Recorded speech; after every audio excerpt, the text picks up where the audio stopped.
You've made a lot of losses? Yeah. You lost? Yeah. And now you're winning? Very much so. The business model of Airbnb in Africa is booming as of now. So you're saying that if there is a time to build a house or to do anything in Zimbabwe, it's now? It's now. The diaspora community during holidays always come back home to enjoy the continent. And at the end of the day, they need a place to stay, so they'll spend big on Airbnb. You can get a builder that can build this house for shy 1,000 plus. Post-pandemic, Africans have seen value in exploring their own continent. We're seeing a huge number of Africans visiting tourist destinations, and they're paying big in accommodation. Property now is actually gaining a lot of value. What actually sells is the leisure factor. People just require fast Wi-Fi and backup power. Without these basics, it's a deal breaker. And they're paying in USD, no questions asked. If you're in this business, don't compete on prices, compete on reliability. From the diaspora, he has set up his 2 properties for Airbnb in Mtare, a city in Zimbabwe. Although he is revamping the place, people are still booking. I've realized a huge number of you guys are not subscribed to the channel. Please subscribe and like the video. Please like and subscribe. I would like to say this on camera. Yeah. You, diaspora community, changed the direction of my career. You gave me an opportunity to showcase what I can do. There are certain businesses that people are not supposed to do. Yeah. And they were saying, if a business is not being done by a white person, you should not do it. Yeah. Do you agree? I want to ask this question. How many projects are you doing here in Zimbabwe? It could be farming, it could be any type of there's business. quite a lot, guys. I don't want to get into it, but there's quite a lot. Yeah, we've been doing farming. We've also been doing all the wholesaling, retail. Now we've got B&Bs. It's one of them here, and we've got another one up just under Christmas, just below Christmas Pass. Yeah. It's a beautiful place too that's being fixed, but it's ready as well right now. People can come in and use it. You are staying in the diaspora right now. Yeah. And is there going to come a time that you come here and stay full time? Sure, that's the plan. I think in the next 3 years or so, perhaps, maybe. Because I'm actually close to my retirement. So yeah, I should be coming here. So far, it's quite good here. I like it. Other people out there, especially those who are in the diaspora, they would wake up one day and say, I want to go back home. Yeah. Maybe they have $100,000 in their account. Yeah. Would you encourage them to just come back full time without any plan here on the ground? Oh, look, what they have to do if they've got that money is they have to really sit down and plan on what they want to do. I mean, where I am now, guys, look, it wasn't easy. True. I've had a lot of challenges, like over the years, different currencies, different things happening. Yeah. You know, and sometimes the money losing value. This happened, but in business, you gotta be aware that these things can happen, and also you don't give up because this has happened. So you think it's the end of the world. Like at the moment now, I feel whatever I've lost, there's quite a lot of big gains I'm having, and of course, you know, you would be disappointed, but now I think all the disappointment is gone. I mean, I'm actually it's gone. Made a lot of recovery, brother.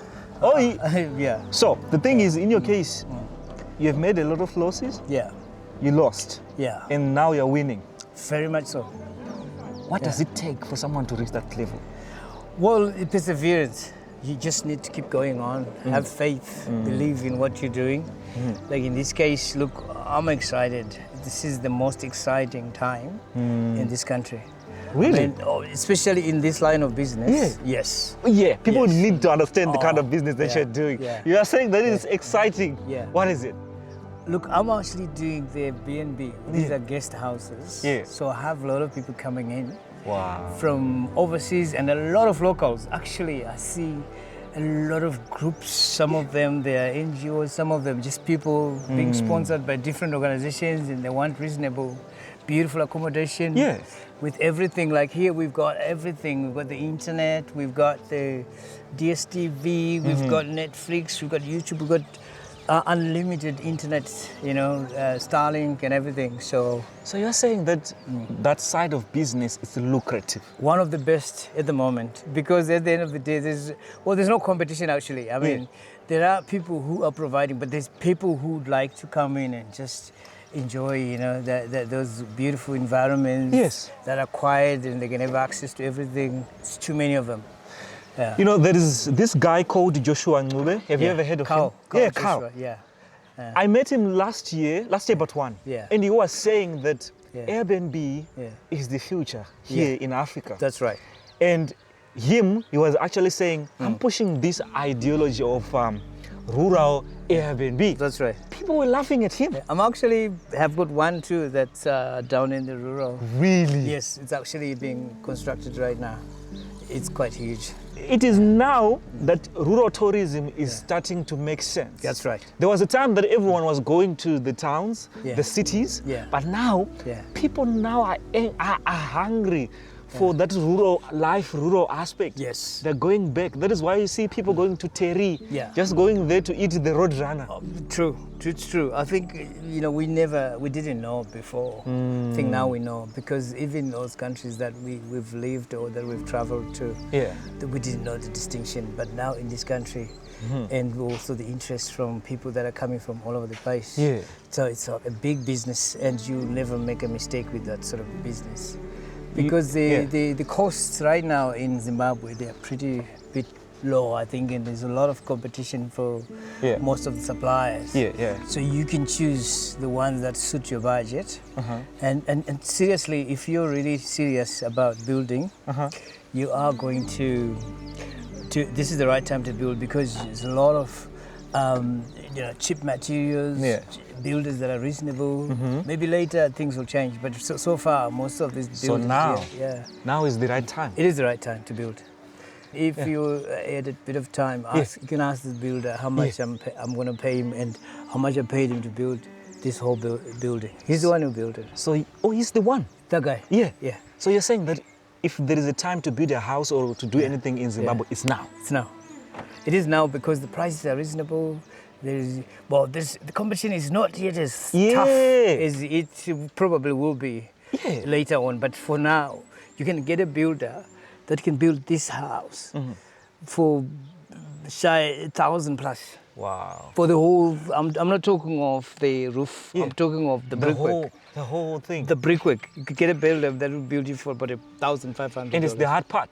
Yeah, but then all you need to do is to worry about the material. Yeah. But now at the moment, there's so many suppliers, too many bricks everywhere. Yeah. You know, so you can actually build one, but you know, in stages. I think the brickwork is not a big problem, but I think when it comes to the other features, like the other extra things that needs to be done and all that, and there might be some delays here and there, but it's quite cheap to build at the moment. With Zimbabweans, we have developed now. I think there were quite a lot of businesses that were being done by white people, but a lot of blacks are doing them. I mean, I was just I was at the in Yanga there. At the Troutbeck Inn, you know, it's been bought by black people and many places. They're doing very well, and they're doing much better as well. Really? I mean, we didn't know much then, but I think since people have traveled, we now realize, you know, that this is what people require. You know, even the standards. That's why here we have to maintain those standards so that someone comes in, you don't have to run out of running water or run out of electricity or run out of the internet or go in and say, oh, tomorrow we'll come back and we'll get this fixed. Straight away, what you need has to be there. You know, you have to have full internet or whatever you want, and then enjoy because you've paid for it. True. Yeah, have the best quality of what you wanted, what you've paid for. So let's talk about you guys who are in the diaspora. We have a lot of people who have houses here in Africa, and they're empty. No one is staying there. Yeah, I think what these guys are not realizing is that they're losing money. If you've got a property and you're not using it, or people are just abusing it, you're losing money, because right now your property could give you a lot of money. Right now, because more and more people are looking for accommodation all over the place, and they're paying in USD, no questions asked. If you've got what, especially in Mtare is worse.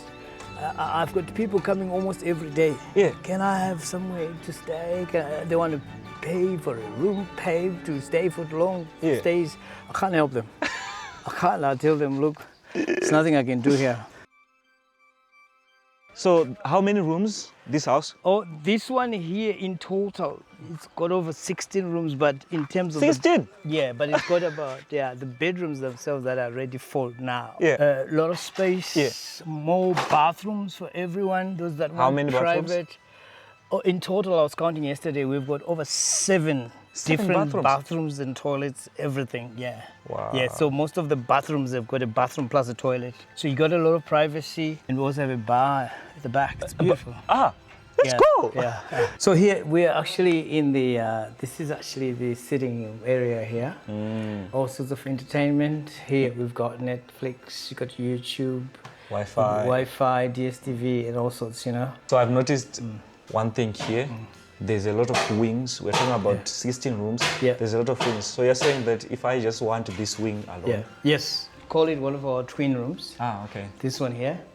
You know, we can actually accommodate up to 6 people as well, because we can put another double room here. Oh, you can even put double bed. Yes. Personal bathroom. The views are pretty good. You can actually see.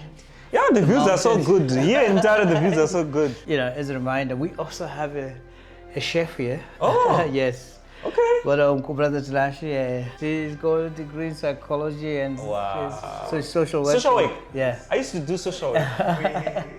Zimbabwe University. Yeah. But I deferred. Also, you do the cooking here. Yeah. Anything from pizza to mangurwe. Bro. Dinners, it's all negotiable. Oh. Yeah, but we're very, very reasonably priced. It's not, don't pay much for it. Just, even if you don't have anything, you can drop a coin. Have a breakfast. No, that's not a big deal. You see? Yeah. That's what we were talking about. That's what we want. Yeah. You know what is interesting about you, Nkoma? Yeah. Is that you invested back in the days. When was the time that you acquired this place? I think it was 2006, if 2006. I'm not mistaken. Yeah, this is the first one we bought, but we had bought some stands before in Harare. Yeah. So you love property? Yeah, property is good. Yeah. What makes property interesting from your own perspective? Well, property is a bit tricky, you know. I think when we bought, it was a little bit cheap, but I think back now then? Back then, very, very cheap. But now prices have changed a little bit. Things are a little bit pricey, but still you can still afford. It just depends on the area, how much you're willing to spend. The guy who sold this owned an electrical company, so I think he went into administration. Oh, okay. And was forced by the courts to sell all his properties. And then when we bought it, that time there was quite a lot of inflation here. A friend of ours bought it for us, and then we gave them the money. Oh, okay. The guy actually asked us, it was, I think he's Portuguese, he was Portuguese by origin. Okay. Asked us if he could stay for about 6 months. I felt sorry for him because by the time he got all his money, the money was not even enough to buy him a loaf of bread. Wow. Yeah, but we paid a lot of money during that time. Yeah. Although inflation took over after the 6 months, and for him it was very unfortunate that he lost. I would say he lost. I felt sorry for him. I mean, there's nothing I could have done, but look. He was what guy? Yeah, he was Portuguese white. Okay. Yes. So, guys, let's get inside. So, from the other side, you saw that there is another property there. This is the second one.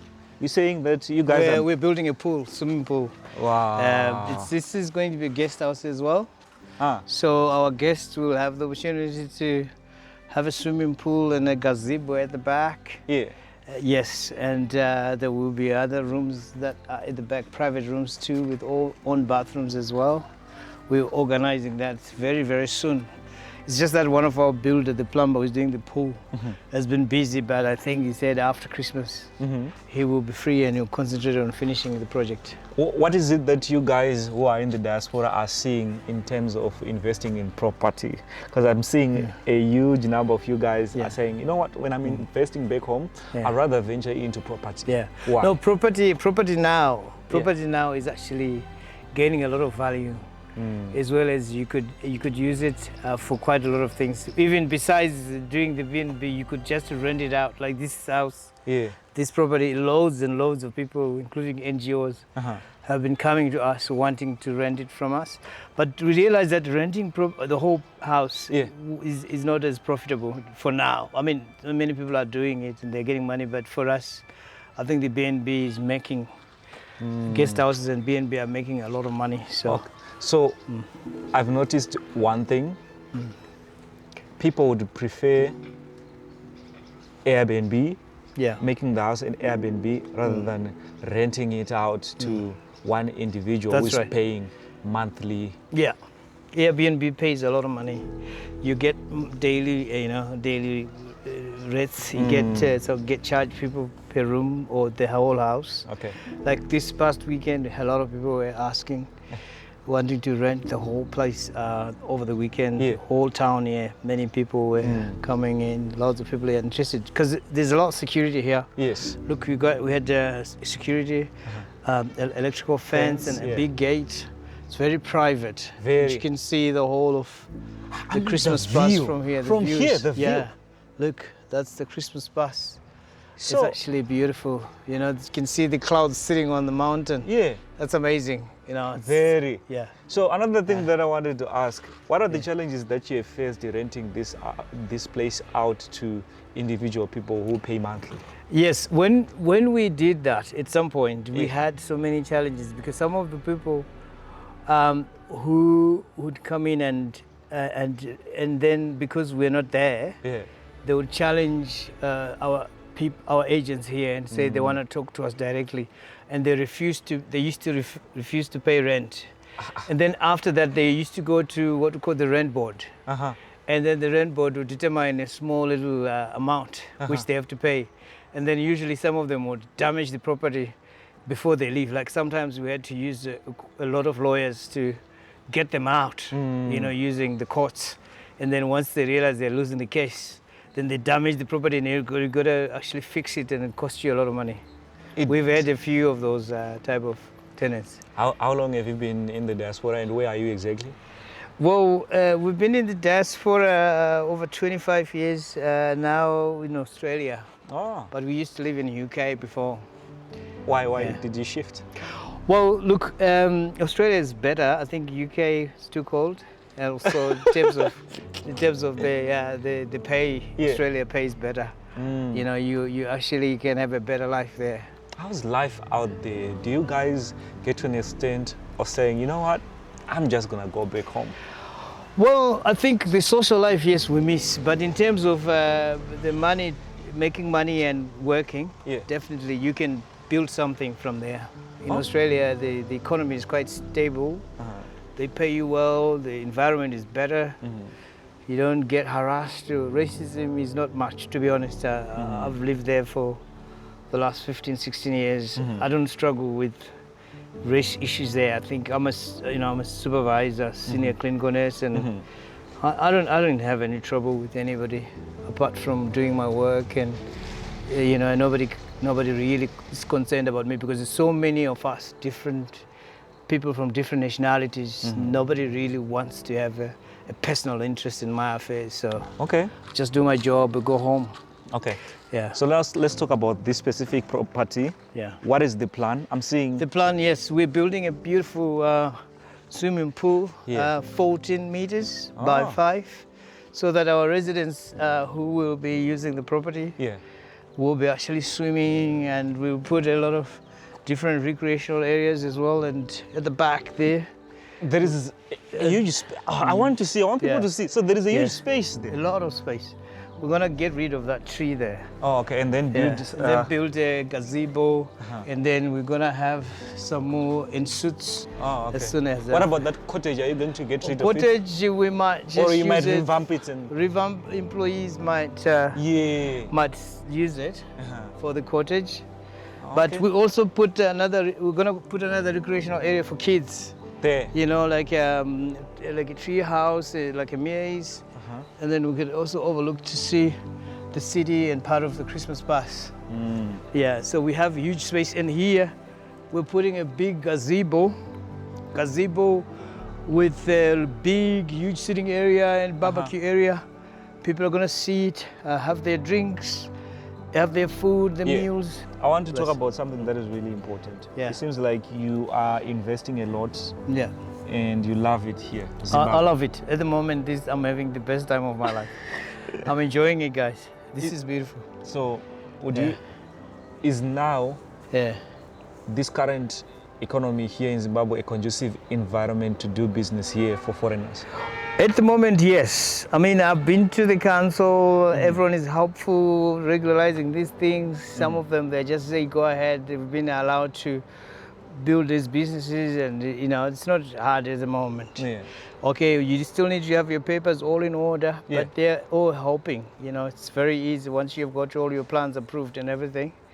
It's easier. Like I said before, Yeah. that the building, it's a bit cheaper now. Yeah. Materials is cheaper, cement is available, especially in Mutare, bricks, heaps of them. Depends on what type of bricks you're looking for, but there are quite a lot of bricks here. It's quite cheap, the builders are very cheap. So it's quite easy at the moment now to build. Like the gazebo I'm gonna build, I've had a few quotations. Not much, to be honest, guys. You'll be surprised that I'm spending less than $5,000 to build a very big gazebo. A nice one. Wall, electrical, and then I'll put the solar here, and then I'll put solar everywhere, and we're gonna have a very nice time here. Do you have any businesses that you have tried here in Zimbabwe that have failed? Well, last time we did a video, Yeah. we were talking about the wholesaling Yeah. and the farming and all that. Yeah. There were some challenges there because sometimes when you're not there, some people, they try and run it in a different way than what you're expecting. But still, at the moment now, we actually put in a lot of monitoring systems, and it's now working very well. And the wholesaling part of it, I think there were some challenges because that time the government and the taxation officer, they were just they were actually invading the businesses because there were some goods that were coming in from South Africa and all that via the borders. But that's in the past now. Now everything is now regularized, and everyone can run their business without pressure. And you can actually, it's actually easier, much better than before. I learned my lesson. You can't always win, but in business you make mistakes.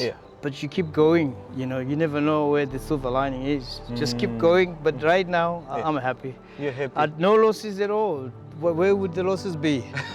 People come in, and then they rent you out. They rent out your property and they pay. They pay online. There's no drama with the asking someone, do I need my payment and all that, because you got to pay in advance before you move in, and then if you want to stay extra days, then you pay as well. And I've never had any problems with my clients here. So can anyone come stay here now? Yes, definitely, yes. It's ready? This is ready, but we are actually making it much more comfortable and much more better than what it is. But it is a very nice place, especially for families. If you want to come in, kids have loads of space to play, just jumping around. We're going to put we've got some of the play areas over at the back there. But we're going to put some more for the kids. How many bedrooms do you have? At the moment, it's got 3 bedrooms, but we're going to have another extra 6 rooms at the back, which are self-contained. Yes, they're sort of like apartment type, but they're really beautiful. They will be having, each room will have its bedroom. It will have a toilet, a shower, a small like a kitchen area as well. It'll be nice because you'll have a lot of privacy. There will also be full internet service. There will also be DSTV. There's also all the YouTube and everything, whatever you want. Diaspora. Yeah. Someone wants to come back home. What's your advice to them? Well, if you are thinking of coming back home, plan on it. But there's quite a lot of opportunities here that you have to actually try and explore. One of them being real estate. These B&Bs. Some people are talking about farming, but there's huge opportunities. Even as a group as well, you can join up, build a holiday resort or something. And then loads and loads of people are traveling. You'll be surprised that I've got a lot of customers that are from Zimbabwe coming in and staying in these properties. Imagine. That just for a weekend. They just say we want a house with a swimming pool or somewhere where our whole family can fit in. That's happening every weekend.